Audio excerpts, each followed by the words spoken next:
Why is this quarterback changing of the guard happening in Indianapolis, Zach? Because they can't figure this position out. And if I'll be completely honest, they haven't figured this out for 5 years. You guys know what happened in 2019, and Andrew Luck retired, and this is just another chapter in the cycle, and this is where they are in the spot they're in. And to be honest, this move had been coming for a couple of weeks. This was not something, I don't care what they say publicly, this was not something that was just made Monday morning. This was a reflection of this team's displeasure with Matt Ryan over the last couple of weeks and really since the start of the season. Look, they love Matt Ryan, and it's easy to see why. He's really been the leader that they need, but you got to win games and you got to stop turning the football over, and they were just so inconsistent at quarterback. We're talking 24 sacks. That's on the offensive line, but the most turnovers in the league from Matt Ryan, the most interceptions. It's just been a mess. And so this was a collective decision, and the owner, Jim Irsay, had his say in this one, just like he did last time when they kicked Carson Wentz out of time. This was Irsay saying it's time to make a move, and they really want to see what they have in Sam Ehlinger.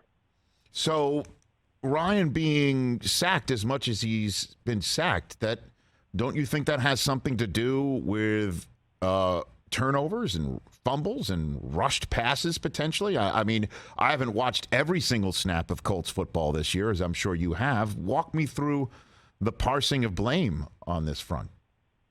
Yeah, it's a situation where both things are true, right? I'm going to give you some of these numbers, and they're really ugly. They're really, really ugly.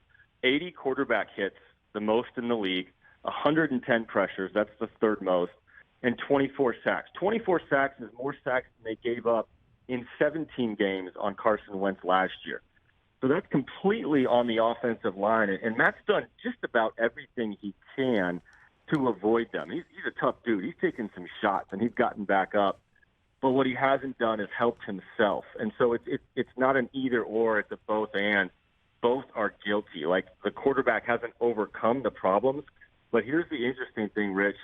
Frank Reich yesterday said, I need to be crystal clear about this. I told Matt on Monday morning when they made the move that we failed you. We didn't deliver. When they made this trade in the spring, this made a lot of sense, right? Matt Ryan comes in. He makes the smart throws. He plays behind a great offensive line with Quentin Nelson and Braden Smith and Ryan Kelly.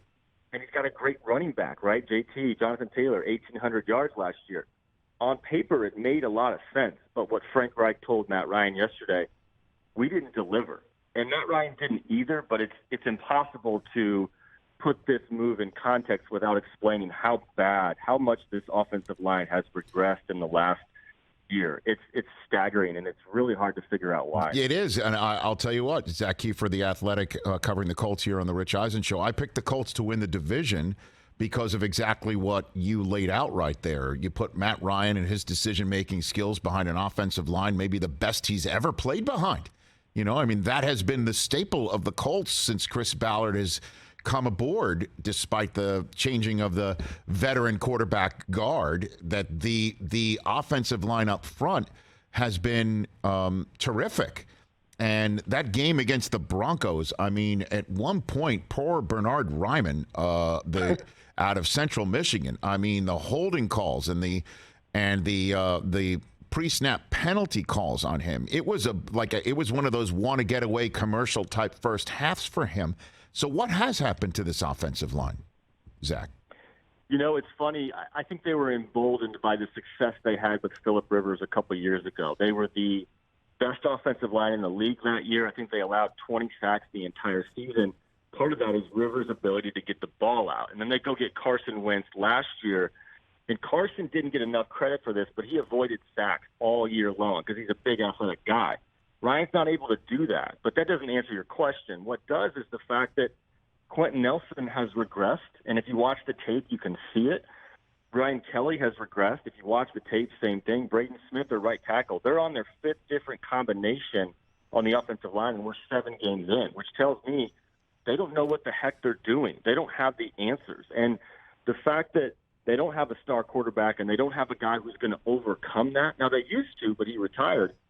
It just spells disaster. And like you said, in that Broncos game, there was a point when Matt Ryan just lost it and started screaming. because every single time he touched the football, he's got 3 guys in his face. So, to be honest, it's not a surprise that Matt Ryan is dealing with a grade 2 shoulder separation right now.